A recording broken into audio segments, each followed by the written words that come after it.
Jacked Up Review Show. It's a Jacked Up Review Show. Jacked Up Review Show. It's a Jacked Up Review Show.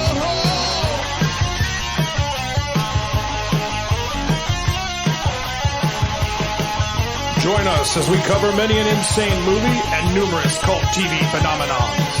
Are you ready to get jacked up? Are you with us? Then listen on. Listener discretion is advised. It's a Jacked Up Review Show. It's a Jacked Up Review Show. Jacked Up Review Show.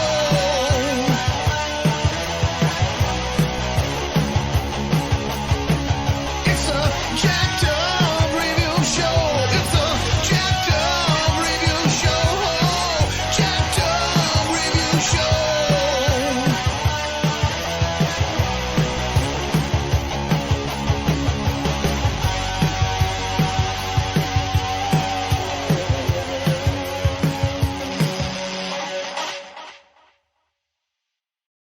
So, here we go. We got some new guests in the corner. We got the Cool Out Corners. Hey, what's up? Yeah, and then we got the Gala Sisters. Hi. Might have a few others get into this very awesome person, but for now, we're just gonna talk about the one true Angela Bassett, Yes. actress, producer, and activist. So I'll just circle around. Port. So, what was the first time that you just came across this awesome talent? Honestly, I don't know how old y'all are, but I'm 30. So I think the So am first movie that I seen from her, honestly, I think was like What's Love Got to Do with It? And then after that, it was the Jackson 5, and I fell in love with I love the Jackson 5. I can watch that movie all day long. I love her character in there. So that's how I really got, to know her, Nice. from that movie right there. Yeah, shit. I've seen so many of her movies, but at half the time I would forget. Oh yeah, she does have a brief segment here and there. Pretty much for this podcast, well, even years ago, I just had seen some of her work with indie filmmaker John Stiles. So, City of Hope and Passion Fish, I both recommend. The latter, she plays like one of the paralyzed soap opera stars' best friends. And she's just good at just kind of just stealing the show in just very key and effective ways. But yeah, as Tina Turner in Love's Got to Do with It, just pretty much took her to the next level. For sure. The galas. When did you decide, hey, I got to check out everything she's done? As avid Ryan Murphy fans. There you go. She's in several seasons of American Horror Story. Mm-hmm. And she is in American Crime Story. No, her husband is in American Crime Story. Yeah, Courtney B. Vance. Yeah. Yes. And then we watch her in 911 as Athena. It's good. That's a good show. I love that show. Yeah. And so we first saw her in Malcolm X. Because we're also old. We're in our 30s. It's all good. Yeah. But I didn't really realize who she was at that time until we started watching Ryan Murphy, and we're like, whoa, this lady is so talented. I mean, we first saw her in American Horror Story. Was it Cult? I think Cult comes before. Freak Show comes before. I forget the order that they're in. We've seen them all so many times. Yeah. All good. No, we watched them in order once, and now we just go back through when we feel like it. And she was the three-breasted lady in Desiree Dupre. Yep. And she was married to the strong man. Jeez. And then she was in Coven as Marie Laveau, which we think Marie Laveau is really cool. So we thought that was really neat to see someone we recognize playing her. Mm-hmm. The ancient voodoo priestess, Marie Laveau. There you go. And she's also in Hotel as a vampira. There you go. So she, I think it was Ramona Royale. And she was Lady Gaga's arch rival, and she'd been a super famous actress that had become a vampire, but then obviously you can't say an actress forever because people have figured out each other, etc. And she was in Roanoke. Oh, that's right. She was in Roanoke too. Yeah, she was the mother. Monet. I don't know how to say last. Tumusin? I saw that she had directed a bunch of episodes, so that's kind of interesting. Yeah, she's helped direct a lot. She's also, not only that, but she's also an executive producer on 911 Lone Star as well. I didn't know that. Season of American Horror Story Apocalypse, the most recent one, or no, the second most recent one. She made just a return as Marie Laveau. Because it was like Coven 2. Yep, it really was like Coven 2. So to play basically 4 different characters and just scenes and just playing off of, giant casts. Yeah. Seemed like nice. I do think it's interesting how she's just done so much that you pretty much just gotta be keeping track of what she's doing, because you fall behind, you'll just realize, oh shit. Seriously. I do think it's interesting. I had no idea she had guest starred on just so many other shows. I remembered her other recurring gigs like on ER, but just even going back through her resume even this morning, I was like, holy shit, that's right. I mean, I forgot she was on Tour of Duty. She was on this BBC show called Close to the Enemy, but I even forgot about her scene-stealing guest spot on the show Underground. It was basically Roots for this generation, but even more suspenseful, and I totally forgot. The whole episode came back to me. It was like, oh, that's right, she did give that awesome speech, and it just took you a minute because you heard the voice, but you didn't see the, her face at first, and it's like, oh my god, man. Right. It's been years since I watched cartoons, but I totally forgot she had been on The Simpsons as Michelle Obama. I didn't know that. I did not know that. She's done some unusual cartoon voices. Okay, yeah. Joining in is Jonathan Mark. He's from his avatar, you can tell, Strange Days fan. Did anyone ever see that 90s movie back in the day? I don't think I did. Thanks. Okay. It was basically a cyberpunk kind of virtual reality kind of movie, and just kind of what would happen in, Y2K period. But it stood the test of time by just being kind of like a throwback to noir kind of films.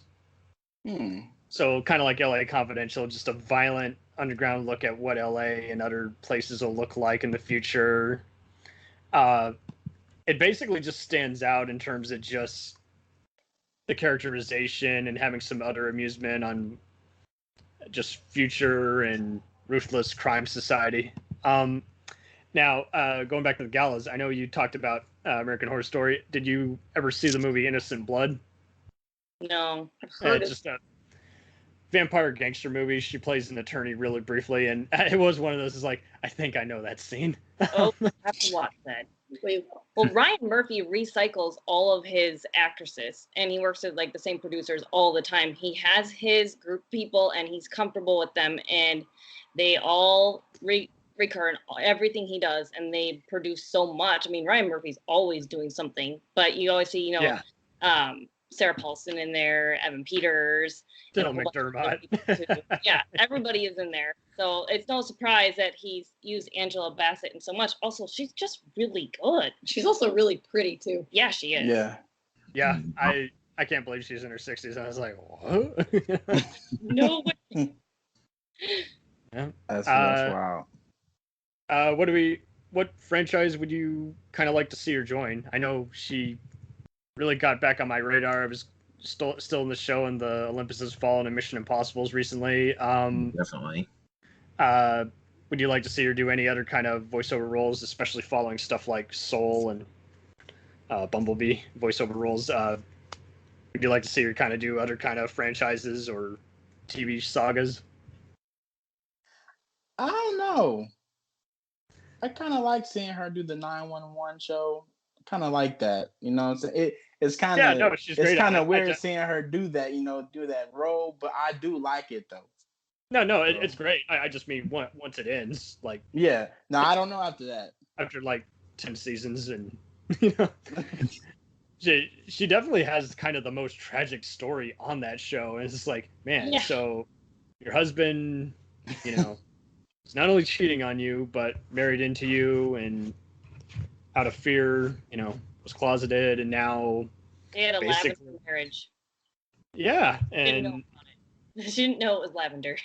and she gets probably the most perilous and morbid crimes out of everyone, just stopping, kidnappers, rapists, from harming other endangered people. It's like, man, and Yeah. then having like to it. investigate some crime, inevitable crime, corruption, Serpico kind of style stuff. So it's just like, man, it's just she has to bust her ass every day, and still take her. I would like to see her in Law and Order. That would be cool. Yeah, Or especially like after her Chicago husband. PD or something Dick Wolf. I don't know if Ryan Murphy would be willing to share her with Dick Wolf. That would be amazing. Sometime Even for soon. one episode. Wasn't her husband in one of the Law and Order Yeah. a long time ago? Yeah, he was. That's what I thought. Yeah, he's the assistant district attorney on the Okay. earlier seasons of Criminal Intent. But yeah, she could definitely. Now that you bring that up, I'd like to see her be like doing all the psychological stuff, just basically breaking people and then just going home and just downing, some liquor, just saying "fuck y'all." I'm actually surprised she wasn't on there earlier in her career. Yeah, not even early guest spot, because that used to be kind of the walk of thing. You get on, an episode of Frasier or Seinfeld or and then Star Trek, and it's like none of that. She's done. I really am kind of. I did see Waiting to Exhale and rewatch How Stella Got Her Groove Back a few years back, and it's like she basically owned both those leading roles in terms of, and reminded the viewer that they were more than just chick flicks. They were also just very good coming of age. Just That's true. friends close, enemies closer. Kick the crappy people out of your life and move on. For real. Just because you're coming on middle age doesn't mean life is over. Now you were mentioning Malcolm X. Is anyone ever familiar with her Wes Craven or John Singleton work?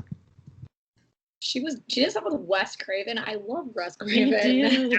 She's in Vampire in Brooklyn and Yeah, Music that's Up the right. Heart. Oh, that's right. She Yeah. was in Music of the Heart. It's been a She's long the, time like, since I've seen that clip in 20 years or more. Yeah, I no, think she was in And I was there. like obsessed with that. That had what's her name from Frasier in it, didn't it? I think so. Yeah, I Roz think of or her whatever. name. It's not coming to me. I think it was Perry Gilfin or whatever. I could be wrong, but yeah, it was one of those where it's just like, Wes Craven did a non-horror movie? Well, That's crazy. Mhm. Yeah, I think Good I at watched outdoor. that in high school choir. right? Like that's Well, not a yeah, joke. I think I You must did. watch this. You must watch Drumline. You must watch one of the musicals that we should technically not be showing kids, but fuck it, you're here. So- Yep. We grew up in the 90s. We walked around outside eating candy cigarettes, okay? Perfect. The best of They both don't do worlds. that anymore. No, they don't. You can't even buy cigarettes till you're 21 now. That's crazy. All right, sorry. Gave me That could be away. a good You thing. gave me away. I'm just kidding. Oh man, she has plenty of other movies that I do want to eventually check out. But I was fortunate enough to see her Showtime film, Ruby's Bucket of Blood, where she played an actual Louisiana club owner. Where people would play the blues, and she basically just had to just kind of. It's a very interesting, suspenseful movie, and I miss when Showtime used to make more respectable movies like this instead of buy every other B picture available to them. Because this movie just speaks so many volumes of just how it was. Make your business in the South, avoid, the bigots, the other shitheads, and just the other barflies who will not leave and who want to keep grabbing your ass. And you have to just say, out now. And I think what's interesting here is, we're so used to her being Miss Fierce, heroic, not gonna cry, badass. And in this one, she's even more interesting because she's just like, it's just how it is here. You don't like it, get out. Not serving you. No one's full. That's I do also want to congratulate her though on just playing various historical icons, because that is hard to do. There have been plenty of other people who've been, well casted or miscast to play, culturally relevant and historical icons. But I mean, I do recall in high school seeing the Rosa Parks story. Yeah. And just being like, this is just the most. It's like people don't take this for granted. You used to be, you could not get on the bus just because of your race, and it's like, this is a good movie in terms of it feels more than just, a TV movie of the week. It goes beyond and has a pretty good budget, and it's just very well scored and edited. I did see Betty and Coretta years ago where she played off Mary J. Blige. She's playing Dr. King's wife, and this one had kind of like Rudy's Bucket of Blood, just had a really good score. It's like, like Tina Turner or something. I think she yeah, did. Yeah. What's love got to do with it? Right. Yep. And I mean, she really did dive into that. And as a massive Tina fan, I mean, I don't see who else could have played Miss Turner, Seriously, though, yeah. And to see her play off, her former husband in Boys in the Hood, Lawrence Fishburne, as Ike, once again, playing, this time it's a troubled marriage, Right. She and her husband, Current husband. yeah, Courtney, they act pretty similarly. Like, even in the way they walk, like they got that kind of just like saucy, Absolutely. confident walk. They both do it. I don't know who learned it from who. I think it's just that they're going back to any kind of acting class where, how the material is staged, how you're walking in the room, and how you're talking. It's just, that's all you got to do. Yeah. All the other shit you don't got to worry about. It either does or doesn't work. I don't think anyone's going to remember that she was in stinkers like, Panther, The Score, or even freaking This Means War and Green Lantern. So she's fine. No one's going to remember those. But, she's had all these other blockbusters that everyone's going to like, historical stuff, dramatic stuff, sci-fi and horror stuff. So it's just like, she's a boss. And she's won some awards. She's been nominated for even more than she's won. I don't know if has she won an Emmy? I don't know. Oh, she's been nominated for upwards of 10, like 7 or 8.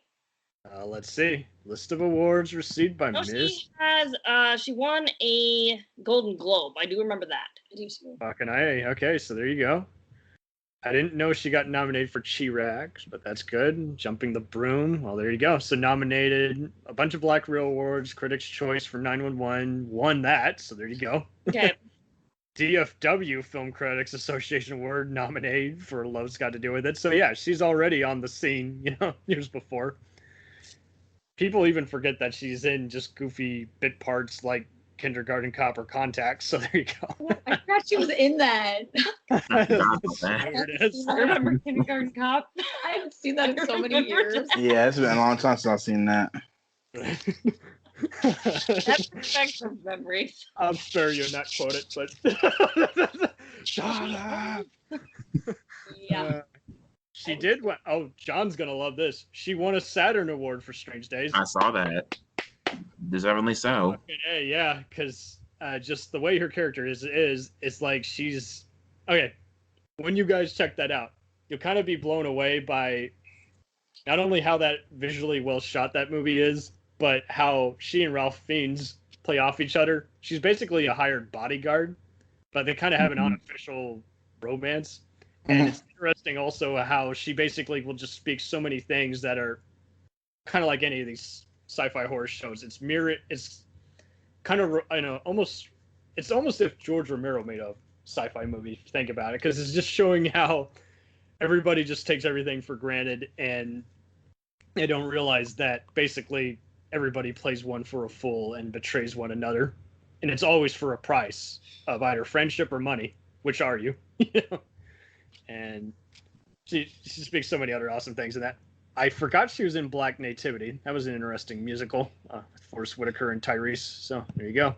I think I've seen that like one time, and I may have seen like half the movie. Like I ain't even watched that whole movie. I ain't gonna lie to you. It wasn't a must see, but I thought the acting was at least reasonable and the music wasn't annoying. But it was also like, fucking hell, it's almost over 90 minutes. Come on, guys, let's get with it. Keela and the Bee. So there you go. She reunites with Lawrence Fishburne there.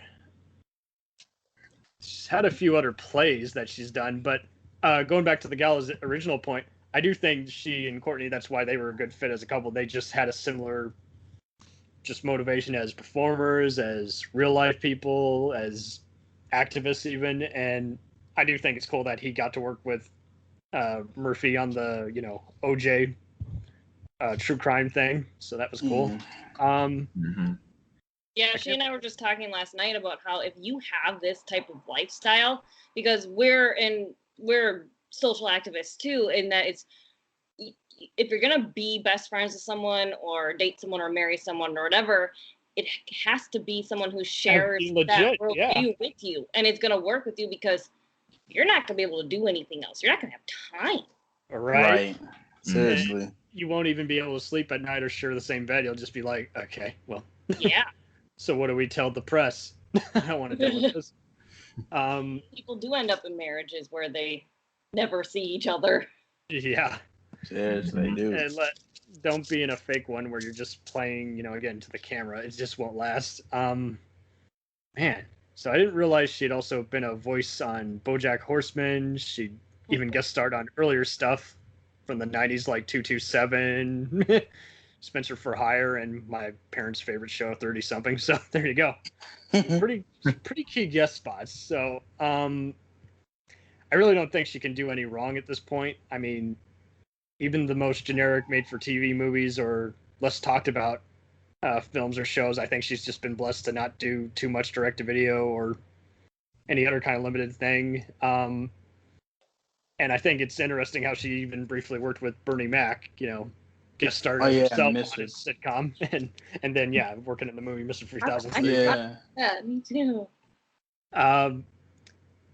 Really, I kind of want to like the movie she's in with James Spader's Supernova, but it's just such a dorky movie. It really is. But some of those are the best ones. That's true. No matter what version you're watching, it's like someone just was playing around too much. But yeah, it's interesting how I can't believe she's just been working just consistently since the 80s, and she's been on move. Yeah, and it's like I don't think she can do any wrong at this point. So I guess if you had just top 3 movies that you guys would recommend besides, Love's Got to Do with It, American Horror Story, or 911, like just any 3 others that you would say are career highlights. I mean, I'll let y'all go. I gotta think about mine. Okay, all good. I mean, I'm obvious with Strange Days. I'm gonna mention that. It's just something about just the way she just characterized there. Yeah. Trying to think of the other 2. Let's just say London Has Fallen because she gives the best post-dying speech. So Take those. That's the most emotional pay. thing in that movie. Yeah. Best Secret Service agent ever. And she has the most emotional scene in that movie also. Right. And then it just justifies just nonstop gory combat the rest of the movie. Mm-hmm. I'm gonna say, for me, I may say, of course, because I like it's my favorite one, the Jackson 5 movie, because playing Katie. Okay, that's perfect. a standout. Another standout, of course, is the Rosa Parks movie. That's definitely a standout. And it's not a, well, I mean, for some people, I like, it is a standout for, especially like her playing Bernadette from Waiting to Exhale. Like, a lot of girls go through what she went through, and I don't know if they burned nobody's cars up or nothing. I hope they didn't do nothing like that. But it stood out a lot. So I say them 3. Definitely them 3 right there. When you're rioting, the line starts to blur, and so, I mean, it's just, the thing is, it will always be relevant. You just can't not talk about it. So whenever you're having, just feel free to unfriend anyone on Facebook who's doing the whole, hey, what do you mean? What are you doing all this woke stuff? It's like, okay, bye, neo-Nazi. Yeah. But yeah, it's history, man. So, it is what it is. If you don't like it, then, hey, free go jump off a cliff. Icons, right? Please. But, so Katherine Jackson. So, that was the mother of the family. I've seen that movie just years ago. Did you feel like she really characterized her really well? I hadn't seen any interviews with that part of them. Yeah, I think so. I think she did. I mean, I feel like she did. I mean, a lot of people may have not felt the same way, but I think so. I mean, if anything, she's just kind of the person. She was the just Rock. Exactly. She just rocks. She has the kind of just a certain rare level of truth to where it's like, regardless of what research she's doing, can you blame her for how she interprets it? You know, Right. Unlike anyone else who just their accent was going to be a big fender bender, or Yeah. I mean, she's supposed to be in this one all-star female kick-ass movie called Gunpowder Milkshake. Yep. John, tell us a little about that. Who else is part of the cast in that? I haven't seen the trailer, but I definitely want to see it. Well, it hasn't been a trailer yet for that one, but it's Yeah, but just the cast. I think Karen Gillan's part of it. Elena Headey is part of that. You got who else? I don't know. Karen Gillan, Nebula herself from Guardians, There you go. also part of it. That's the main cast right there that I know of, and Paul Perfect. Giamatti also. Okay, so perfect. Okay, Lena Headey. Anyone familiar with her? Sarah Connor, 300. 300. All right, Game of Thrones. I watched 300. I didn't want 300. It was okay. Yeah, no, I'll get Game of Thrones. I watched Game of Thrones. I've only Okay. watched like one episode. Don't shoot me. Don't shoot me. No, it's fine. No, it's fine. It's all good. I got sick of it after a while, but I mean, it was awesome. Same here. Yeah, I got sick It was- of Game of Thrones. So I was like, okay, I'm bored now. You're right. You can only take so much gore and incest and utter just betrayal. It's like, okay, whatever. But hmm anyway, it's a hell of a cast that it looks like. It's got Carlo Gugino as well from That's right. some of the more recent Stephen King Netflix adaptations and Haunting of Hill House. She was the dead mother in that. So I think it's got quite a kick-ass cast. I have yet to see the recent HBO Max Tina Turner documentary on I missed it. On I ain't Tina, seen that but- yet. but apparently Angela appears on there just talking about that, so I'll definitely give that a look. So I feel like we Our 3 movies. What Yeah. is that? I Yeah, would say, Avengers Endgame okay, nice, yeah. and Hmm. Malcolm X and Black Panther. And maybe throw in her role in Music of My Heart, because I'd forgotten she was in that, and I loved that movie when I was like 17 years old. Yeah, Music I of mean, My Heart. Yeah, Yeah, I loved that movie. you loved it more than I did. that's all good. I mean, I don't think I saw it. We're I mean- sisters, and we didn't really hang out in high school, but we started in college, and then it's a long story. You can see it on our YouTube channel. I won't bore you. Sorry. We're really not boring. well, I got the gist. I need to start getting more of the YouTube vlogs anyway. So yeah, I will watch that. I don't think anyone. I think John had a funny story about realizing she had a brief part in Critters 4. Well, that's how I got introduced to her, was Critters 4. You were like, who is this gal? And why is she better than the movie? A horror comedy franchise that just should have been 1 or 2, and they just kept going and going and going. Unfortunately. Oh, man. So, I'll just say how Stella got her groove back, because she is groovy in that. And definitely Strange Days, and then, hell, just see Aquila and the Bee, because it's just a rare kind of just feel-good movie. Yeah. Yeah.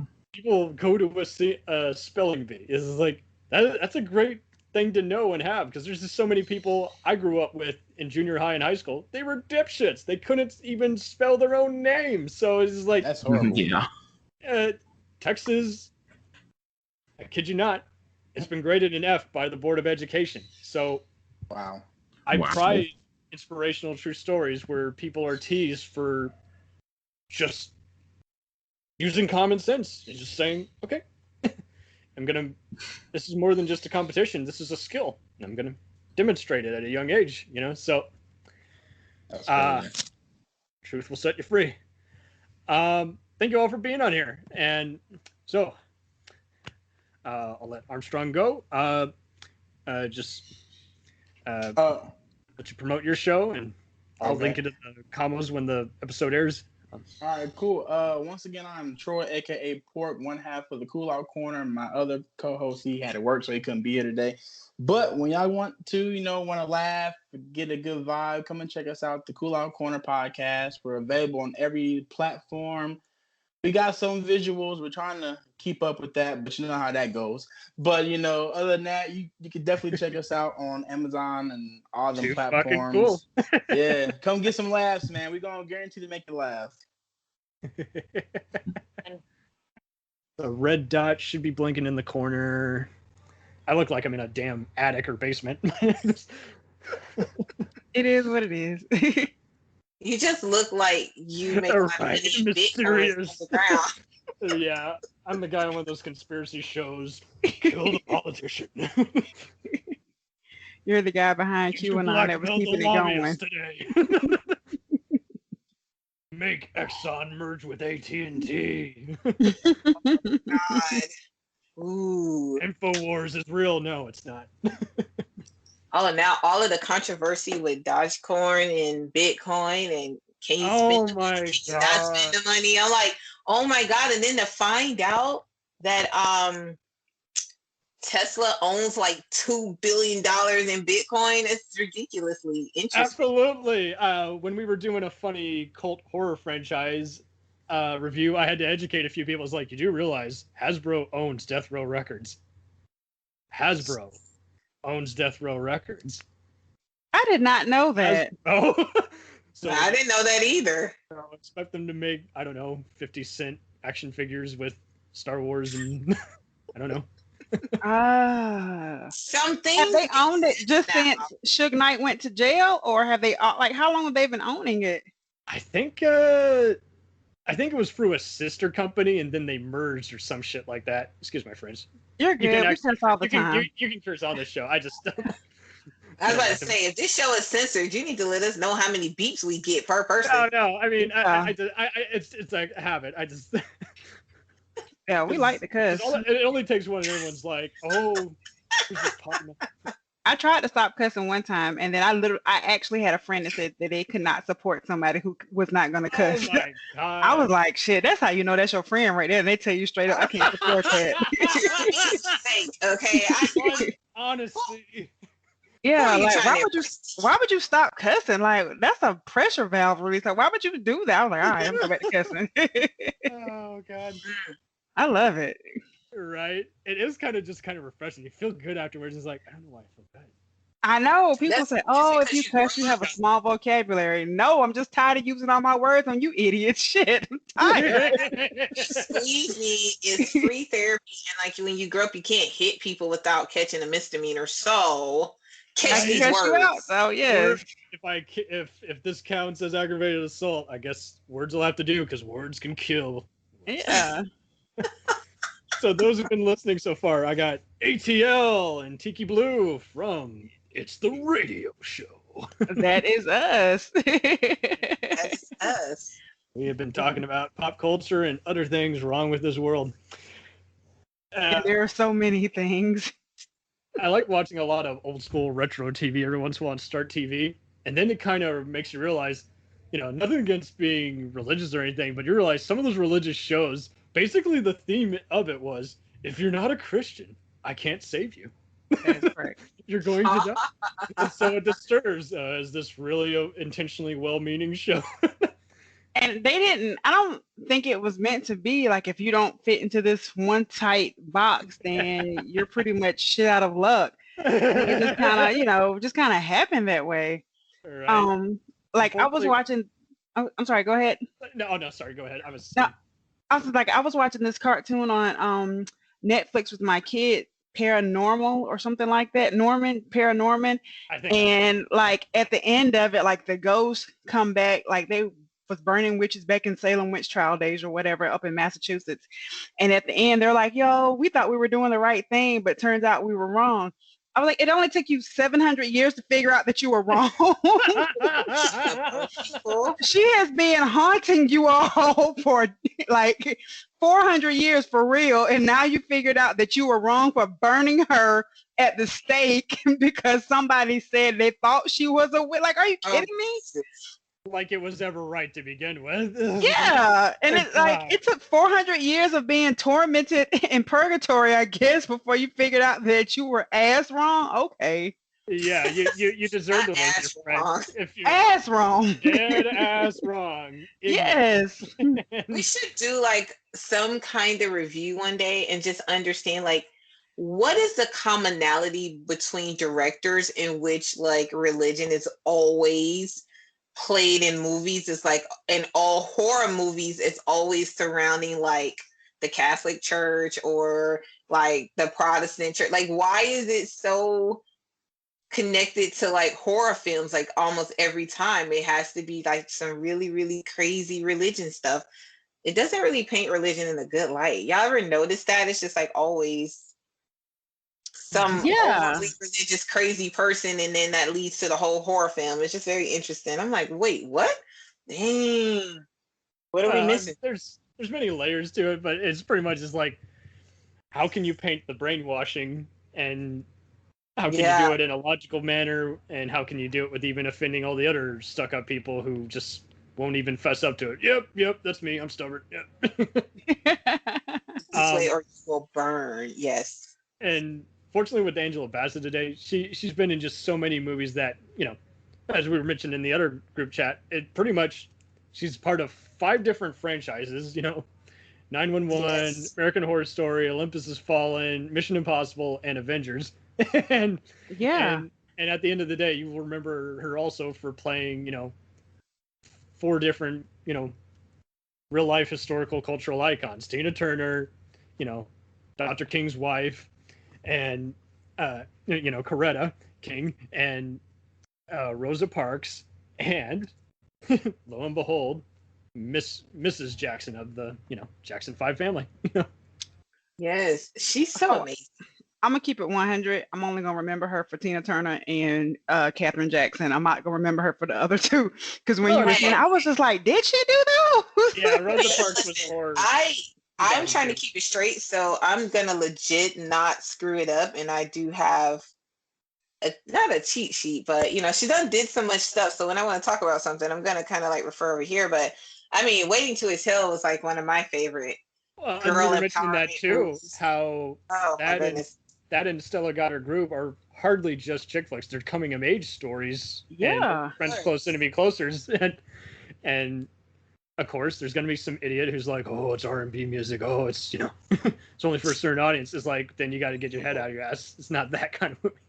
I just love how she truly, truly went to school for her craft. And when I found out she went to Yale, that like blew my mind. I was like, oh my God, like she's a great person. Have you guys ever seen her interviews? Like just some of her deep interviews about her movies and stuff like that? Only on spare occasion here and there. Like one was like an archive interview. Another one was like in a more recent, just film and shows. Just, and like you say, she is pretty good at just being even more just animated. Is like, we're talking about whatever the host wants to talk about, but I'm going to keep it real and I'm going to keep it very intricate.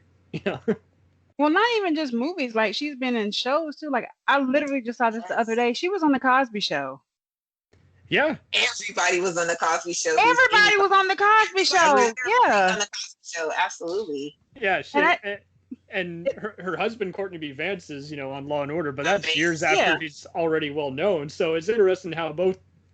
We were talking how not only do they have kind of a similar kind of role picking, but you know, mindless blockbuster here, awesome inspirational true story here, and then just utter crowd pleasing drama here, and then occasional comedy. And she's been interesting. Is like she didn't have to be on any of the other big shows like, you know, Frasier's, you know, Friends. Yeah. Or she's on basically a lot of my folks' favorite shows like 30 Something. Yeah, she's been on everything. Tour of Duty was a brief Vietnam War show. She's like in 2 episodes of that, and I have the whole series, but I don't think I ever saw it. I didn't even know that she was on some of those shows because I don't really watch a lot of TV. I try to, you know, get in where I fit in, but no, it's all good. I like in one of her interviews how she just talks about how she picks her roles and she tries to be very intentional about the roles that she picks, and she has to find something in their personal that she can relate to in order for her to take that role. And she's been successful in pretty much every role she's ever taken. So I just think her strategy is really, really good. Yeah, it's been working for her. Absolutely. Did you notice how she kind of has recurringly works with a lot of the same filmmakers, like not even just Spike Lee, but also, you know, indie filmmaker John Stiles and Wes Craven. So yes. Yeah. I think she feels they get her as an actress. And I think if you feel like there's a good partnership, because you'll hear a lot of actors just say they don't really feel like the director got them, or maybe that role wasn't really for them when it was written. Right. So if I were her, I would do the same thing, because guess what? I'm going to keep getting them coins, okay? Right. Yeah. And I think they know what they're going to get with her. So, like, why? I didn't realize she started doing so much comedy stuff. What was she in that was on Netflix? Was really funny.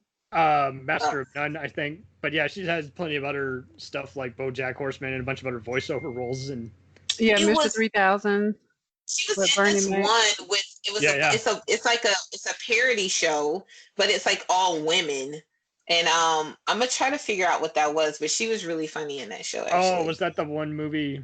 I haven't seen it yet. Otherhood. Was that the one? No, but that was funny and that was good. She was really good, and that was kind of like I don't know what you call it. It's not a rom-com, but it's kind of about her, like, kind of getting back to her lifestyle, like mothers, and once they have empty nests and how they find themselves again. So that was a good movie. She's been on everything. Like, she even played Michelle Obama on The Simpsons. I was mentioning that. I saw that. Oh my god, that's so cute. I think one of my friends remember texting me when he saw that. I was like, yeah, of course she was on there, and I would buy her as that. She just has that demeanor of that.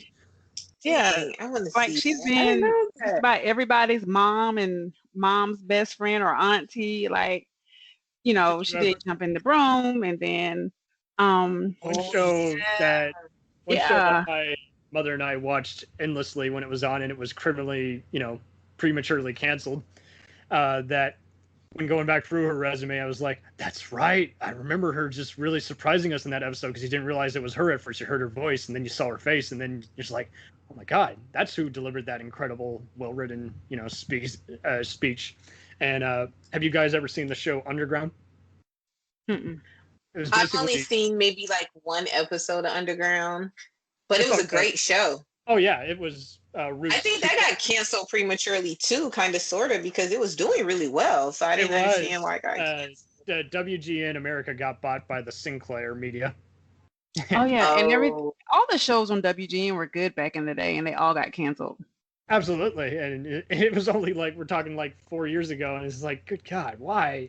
It's just different ownership, and the price was right, and apparently not good enough for quality. Oh yeah, there we go. I don't understand that. Do you guys ever remember her seasons of ER? Yes. I mean, I don't. What? Dr. Yeah. Banfield, but yeah. I love that show. Anytime that show has like some anniversary showing, or they're showing that streaming, she's almost they always show promos, because I mean, she kind of brought a whole different feel to that. It's like, okay, we're not just a soap opera or cutting edge show anymore. Now we're just keeping it real. It was her and Eric LaSalle, I think was his name, right? Yeah. And he's now a successful director, and I still light up every time I see him. Like, I know you. I just wish he was in Coming to America too. Yeah, he should have been in there. I mean, he should have even directed it. It might have been. I know, better. Yeah. I mean, don't get me wrong. I like the script because it's by the, Kenya Barris of Blackish. But yeah, it could have been a little more, just kind of in the essence. He could have probably added a few extra.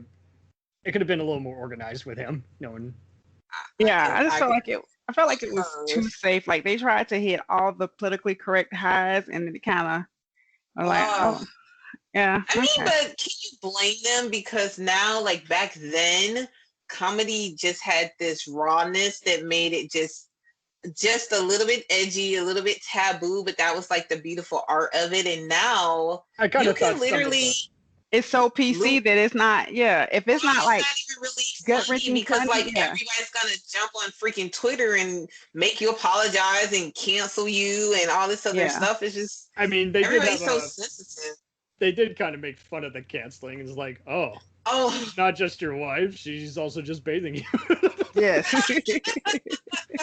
It made fun of a few other things. Some of the humor is funny, but if you think about it too hard, it doesn't completely work. Like the old man who were still at the barbershop is like, yeah, it's funny seeing Arsenio and Eddie and Yeah. Mike again, but those geezers would be dead by now. Yeah, like they were old then, and 35 years later, they're still cutting hair. They're still old and cutting hair. What do they Okay. got? Yeah, and all of them are still like nobody died of COVID. Like, Right. how does this They're this not work? masking up. girl. Yeah. Okay. Wow. Holy shit. She's on the eight. So Angela is. Okay. Forgive me. I did not know this was the thing. I have not been keeping up with everything on HBO. She's on a Black Lady sketch show, and That's what I'm talking about.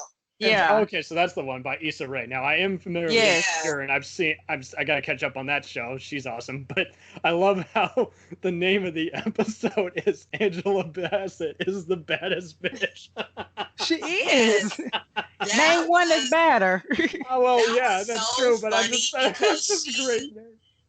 She's such a she's so talented, and you always see her in like these just like super dramatic roles. And I swear to God, like I'm not that sensitive, but this bitch can make me cry. Like I be sitting there Yeah. like, I feel you, girl. Like yes, girl. Like I will go light up something for you. Like you know what I'm saying. But Right. on the Black Lady sketch comedy show, she's like so funny, and she doesn't take herself too seriously. And it's all like this. It's like they're in this self-help group meeting about being bad bitches and like all the stuff you have to go through, like with the hair and the makeup and the nails and all this other stuff. Yeah. And it's just really, really funny because behind the like mirror, they're like literally controlling women, like with different like pills and different things they're doing to get them to be this bad bitch or something like that. But it's really funny. Like you have to watch it. Like I definitely will now. And purely funny, and then to see her in such a comedic role, like where a lot of it is probably somewhat improvised, is pretty incredible. I saw a similar show that was on there also on HBO, Two Dope Queens with Jessica Williams from The Daily Show. So it's definitely, I've seen that. I'm sure it will definitely be pretty awesome. Nice. So now I know what to watch. So what was the exact first one that you saw in it? Was it What's Love Got to Do with It, or was it just a few of her other blockbusters like Strange Days or? Gosh, I want to say being younger, where she first stood out to me was Waiting to Exhale. Okay. Perfect. And then after that, I think it probably came before, but Vampire in Brooklyn was a pretty great one. She owned the role. Say what you want about the movie. I mean, playing off of Eddie, anyone wanted to do that. Yeah, but she just, those are the first two, like as a younger person where I was first like, wow, like she really makes you believe whatever you want her to, like you're right there with her, like in every scene and every monologue and everything that she's doing, like her emotions, the way she can cry, the way she can capture you, the way she can transition and like be angry but then be soft and vulnerable. Like that's Absolutely. when I was just like, oh my gosh, she's amazing. Totally. I do remember she was like the runner-up for being the lead in Monsters Ball, and it's like that would have totally changed the movie as a whole, you know? Actually, she was not the runners-up. She was the first pick and turned it down. Oh, okay. That's what it was. My bad. Yeah. Okay, I so, can't blame her you know, it's a pretty. for Monsters Ball. I don't think half that stuff. I think they would have had to really rewrite that script. Well, 'Cause yeah. I don't think she would have did some of that stuff, to be honest. Possibly. Right, and it's just a pretty heated kind of movie, you know. It's just like, damn, you know. Yeah, I forgot I watched that movie. Yeah, I mean, if somebody's gonna play it, it probably was more appropriate for Holly Berry. Yeah, it was a good fit for her. Yeah. I think the first thing I remember her on, I remember she was on 227. But she didn't really capture my heart until probably What's Love Got to Do with It, even though I do remember her on the Jacksons. But Right. I loved her on What's Love Got to Do with It. In fact, I was probably like in middle school or getting ready to go to high school or something like that. And I actually had to do a monologue and I took it from the movie. Oh, really? And that was my Nice. monologue. Yeah, it was for a summer camp to go to New York for like the summer or whatever for actors Oh, summer that's camp. awesome. And like I did that. And at first they was like, is this a real monologue? I was like, no, but I'm making it work. Mhm. But Nice. I just thought she just did such an amazing job and it was just so inspiring. And ever since then, it's like she's been, our auntie.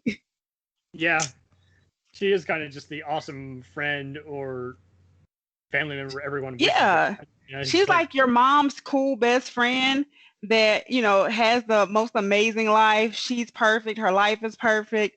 She's not your blood aunt, but you still call her aunt. She comes through when you need her. Like, I love her. She's the classic rich auntie. She your is. your, She's your like rich what we call rich auntie. Yeah. well, your rich uncle or middle class dad will give you shoes that he doesn't wear anymore. She'll say, "Do you really want to wear those shoes?" You know, Yeah. There you go. Do you want to wear those shoes? you gotta be Okay. you gotta be you. Yeah. Be like, we'll be right back. We'll be Right. Rain And then check. rich auntie go get you the shoes. Exactly, that you really won't. Mhm. And really, you don't even have to go far because she already picked them up on her way there. So you just got to go Right. to the She back of her in the car. trunk. Yeah. Exactly. Yeah. It didn't matter if it was from a trunk, a thrift store, Yeah. or a mall. Is like, right, where they came from doesn't matter. The fact that they're good and you like Yeah. them. It's just like she breaks down so many social barriers, regardless of whatever the movie's intent is, and she also just really, again, like you say, just captures our hearts because it's like, I legit love you. If you play Yeah. a bad guy on a rare occasion, I hope I don't have to hate you. You know. And Don't you she's like how she fortunately, just like steals a scene like on the low? Like it's not even totally about her, but she just can make a scene about her yeah, she's never. effortlessly. She just commands that presence. I have no doubt that she pretty much told her agent what she will not accept. So don't even bother. Is like she's really never played victims. She's just played people who go through a tough time. Mhm. And Yeah. villains, as close as she's got to a villain, is probably be an opposing force, like as a bureaucrat for a government. But that's it. No. Yeah, she never plays like explicit love scenes either. Yeah. She's She just doesn't. like, Yeah. I've never noticed that she had to like take her clothes off in an inappropriate way or really overplay a sex scene or like she's really one of the save for Supernova, but that was a clusterfuck. So Yeah.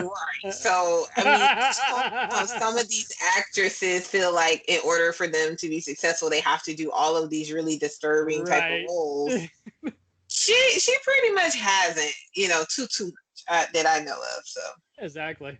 And on top of that, like she has not aged in like 30 years. She looks the Yeah. exact same. Christ. She's like Benjamin Button, like Yes.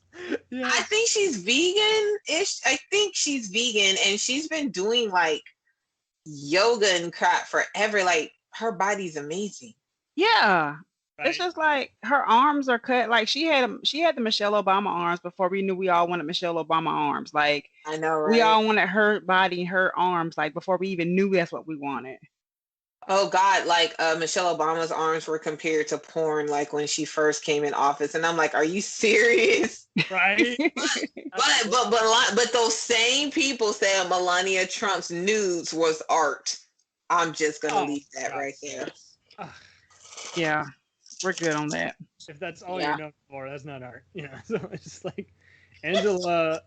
I mean, people like to villainize vegan. It's like, yeah, some of them are overkill. I just try to eat healthier kinds of food. If there's better kinds of meat that aren't, oversaturated, I'll eat it. But there's nothing wrong with broccoli or spinach, But at the same time, I'm sure she's the kind of person she can speak the truth to it or help you find a vegetable that everyone can agree on, I prefer fruits myself. I like mine Well, crushed up. yeah, fruits are great too, and everyone likes to always do the whole, oh, it's just sugar. It's like, well, I'm not going to give it up. So, I ain't giving up my better, fruit. Good damn look. Yeah. right? Some people call it smoothies, but you Who know. would you like to see her? Some of my favorite movies with her is opposite Lawrence Fishburne, but who would you like to see? Trey's And they mama. played together a couple of times. Who would you like to see her work with that you don't think we've seen her work with before? Our last chat talked about we'd like to definitely see her on one of these other shows, be an interrogator. Yeah, you know, kind of like. Oh. For this episode, I was able to watch some of her movies on Tubi. There's a great one called Ruby's Bucket of Blood, where she played, you know, a coordinator of a Louisiana music blues bar.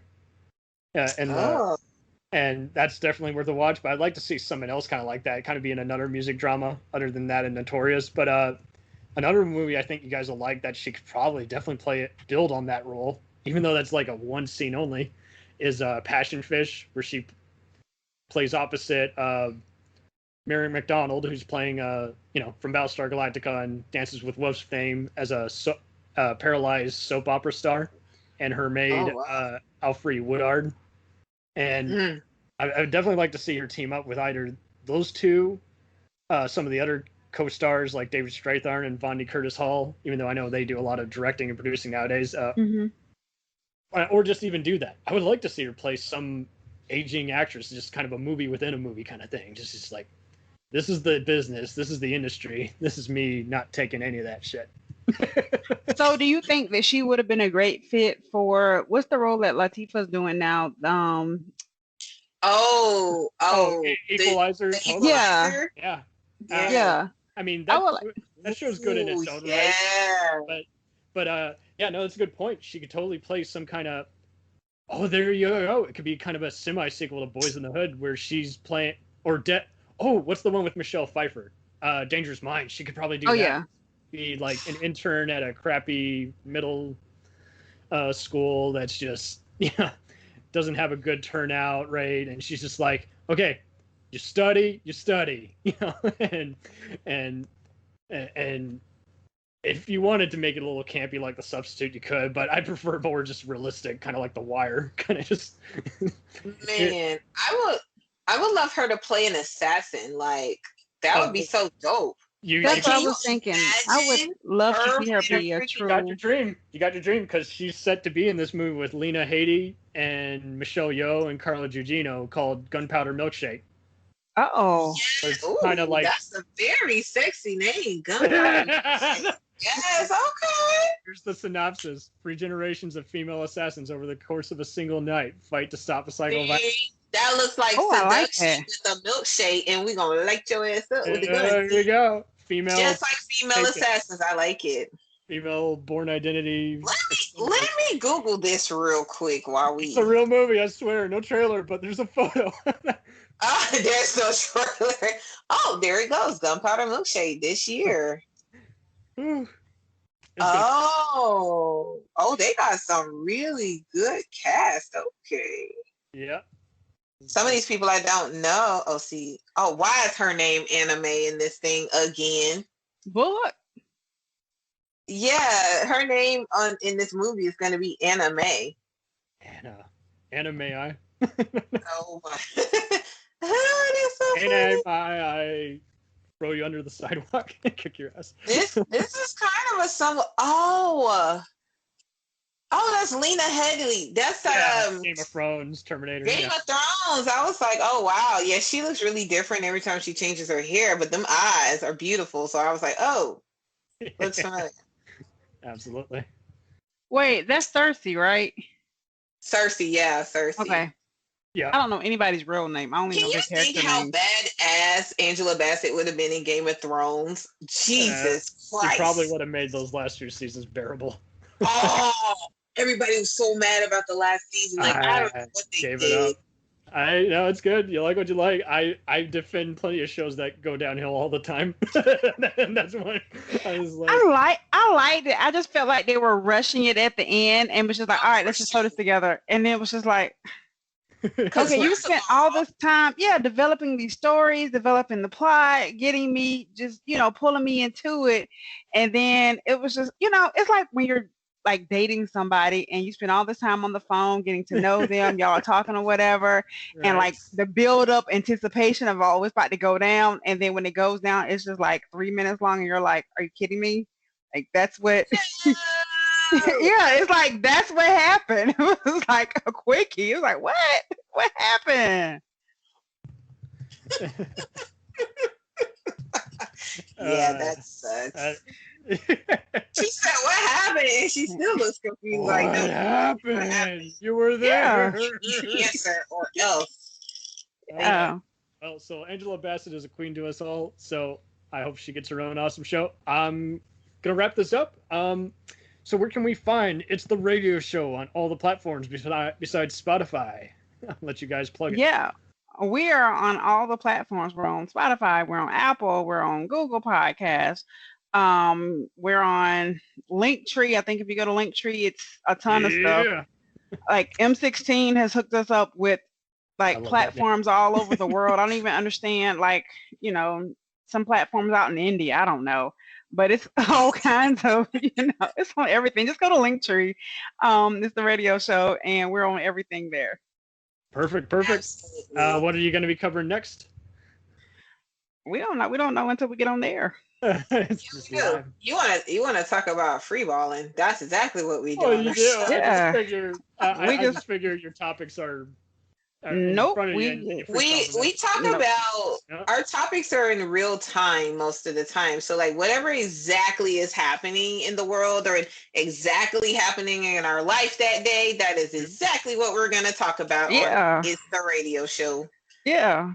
It's not a radio show. It is the not radio some. No, yes, it's not a radio show. It's not some radio show. It's the radio show. Yes.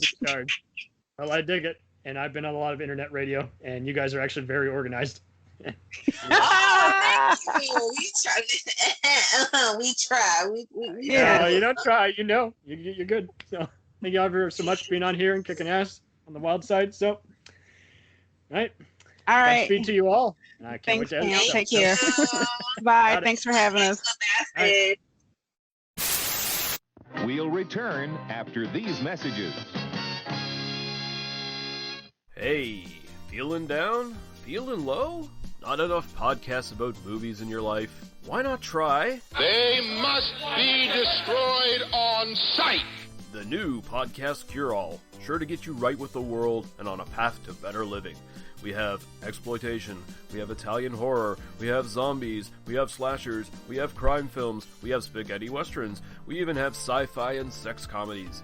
So take a dose of... They must be destroyed on sight.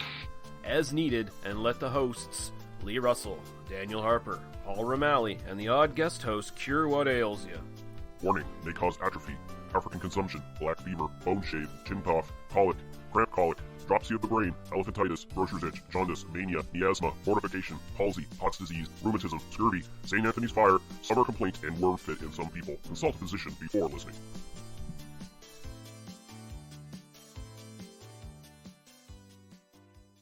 Hey, I heard you like movies. I heard you like to hustle. I heard you like podcasts. Well, guess what? There's a podcast for you out there called The Home Video Hustle. Damn right. Every Friday, we talk about whatever movie PJ picks out the bag. What does that mean? Every Wednesday on our YouTube page, I put a bunch of movies in a bag, and PJ picks one out at random. And then we just watch it. We talk about it for maybe like an hour, hour and a half, 2 hours, whatever we feel like doing, wherever the conversation leads us. But do we actually talk about the movie? Most of the time. Tangents galore. Yes. So believe me, we may be a movie podcast, but it's not always about movies. We may talk about video games, music. Yeah, that's the big one, music.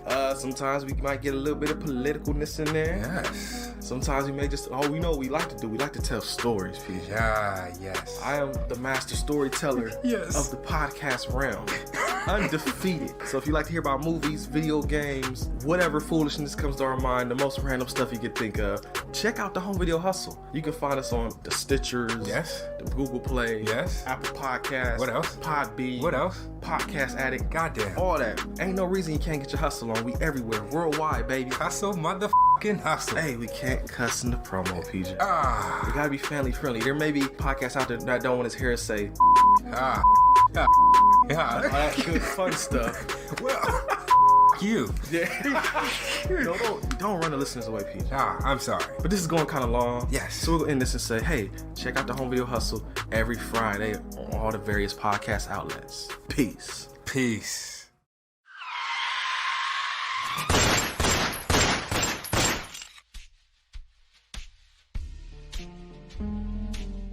As far back as I can remember, I always wanted to be a gangster. And while Witch didn't make it to the top of the world, he did make the Gangs of Hollywood podcast. So join the gang and enjoy a movie review podcast about movie gangs, gangsters, mobsters, and the mayhem they cause. You can find GOH Podcast on Facebook, Twitter, and Instagram at GOH Pod at www.gohpod.com, as well as your favorite podcast listening app. And remember, say hello to your little friend for me.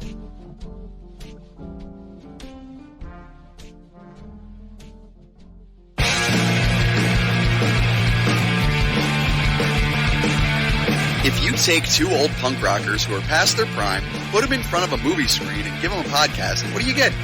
Cinema Punks. Cinepunks. It's the mixtape of movies.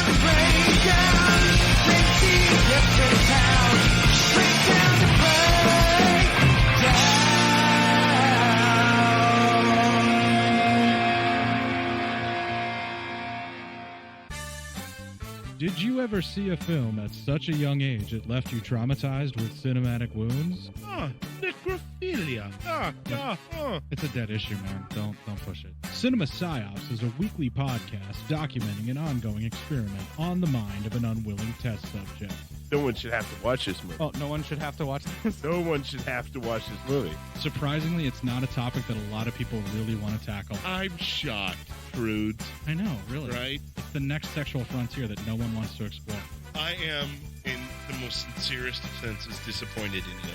It takes a powerful goddess like Connie, jam her arm down the monster's throat and kill it. Oh, I'm still tripping out over that. Even as a kid, I was like, I gotta find a girl like that. Every week, I get a new look of disappointment that I never thought I could get out of it. Unimaginable. At 12 years old, you should not be watching this movie. Obviously. At 13, you should not be. 14, you shouldn't be. I'm not entirely sure even 17-year-olds should be watching this. Just because you're offended by something doesn't mean that you have the right to demand that it doesn't exist. Watching this film again, I had all of this like little nerd glee with everything that kept little popping history all popping up absolutely. at you. So I totally loved this film. Hey, I know why you couldn't see that. It's because your brain's warped from watching this shit at 12 years old. Yeah, this is a rough movie. I told you ahead of time when we were getting ready to do it that it was. How gonna be did a you rough watch one. this shit at 12? Because physical wounds heal, cinematic ones don't. Listen to Cinema Psyops.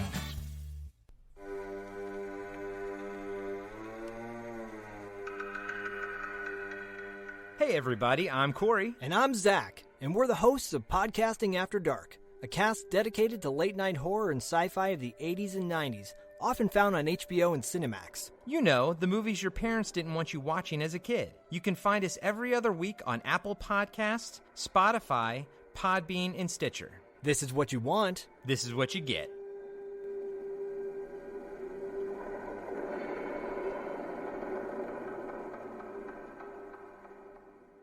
It's time, let's check our cue, baby. Pair it with a couple brews, baby. We love good movies. We love the bad ones too. So we watch them all and pass their lessons on to you. Oh yeah.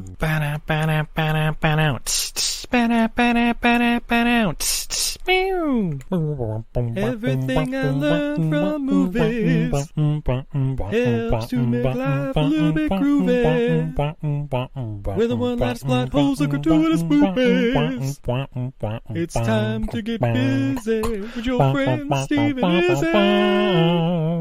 At eilfm.podbean.com. Welcome to Who Was She podcast. I am your host, Tara Jabari. After a decade working in documentaries, marketing, and all things digital media, I found that podcasting is a strong medium to share stories. After years of producing for others, I decided to start my own biographical podcast. Who Was She will focus on the life of a woman throughout Baha'i history. The first season is about Lydia Zamenhof. Lydia's story explores the subjects of the power of language and faith. Her father invented the universal language Esperanto, and she came from a Jewish family and became a Baha'i.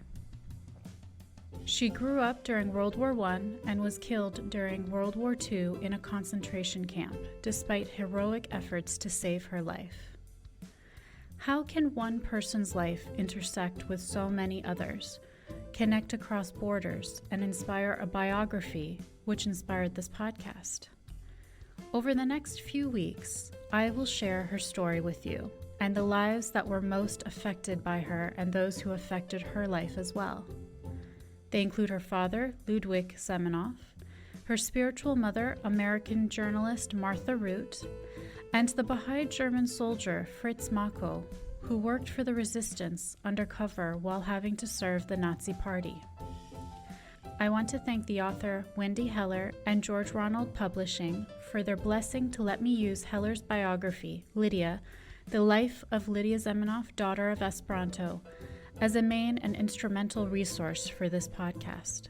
So please subscribe and learn about this amazing woman who traveled through 3 continents in an effort to bring unity through the power of language. You can also find more information on our Instagram, Facebook, and Pinterest at Who Was She Podcast. Music was composed and performed by Sam Red. I am your host, Tara Jabari. Join us next time as we begin our journey about Lydia Zamenhof.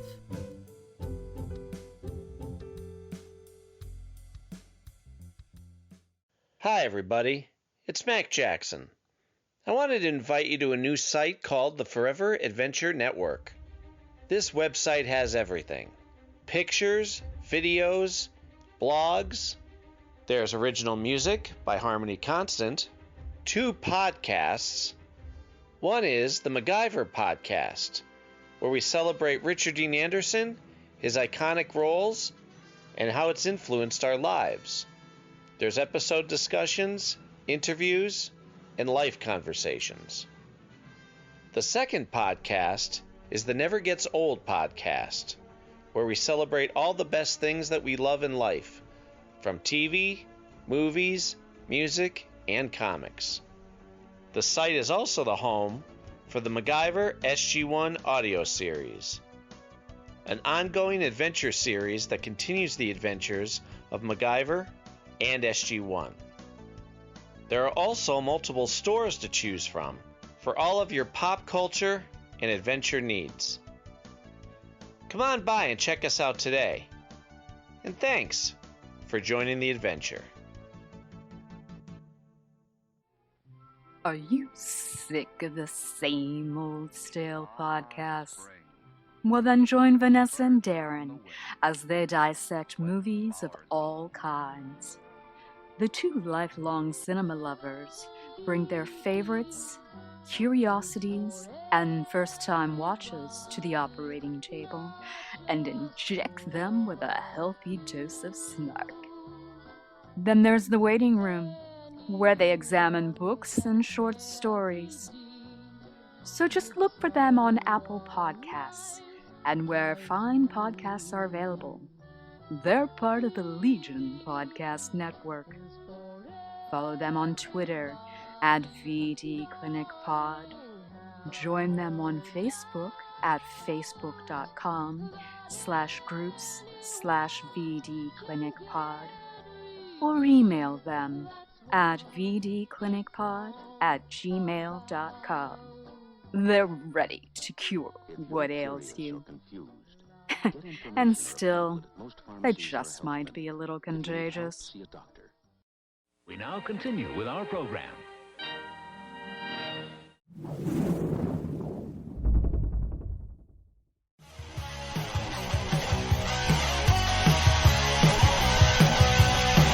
Follow us on the web on Facebook, Twitter, and Instagram The podcast is available on Podbean, Spotify, iHeartRadio, Anchor, Apple, and anywhere else podcasts are available. Feel free to review our show and leave comments on any of those sites. Thanks a million for listening. It's a jacked up review show. It's a jacked up review show. Jacked up review show.